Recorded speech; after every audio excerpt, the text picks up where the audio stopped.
अहो फरशी पुसून झाली की भांडे घासून घ्या आणि पटकन स्वयंपाक करून घ्या. तोपर्यंत मी पार्लरला जाऊन येते. आणि हा, माझ्या तेवढे साड्या इस्त्री करून ठेवा.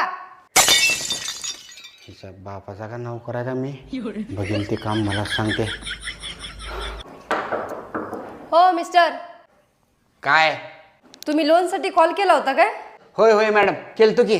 किती लोन पाहिजे तुम्हाला? 25 लाख रुपये पाहिजे मॅडम. होऊन जाईल, पण कशावरती पाहिजे तुम्हाला लोन? तुम्ही कशावर लोन करताय? घर, गाडी, प्लॉट, शेती कशावर पण करू शकताय. कशावर पण लोन करताय तुम्ही? होय होय. होय का?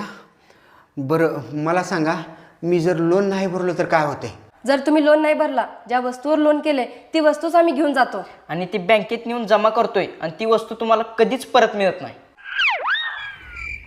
ती वस्तू वापस कधीच मिळत नाही का? अजिबात नाही. साहेब, मॅडम इकडे. बोला की.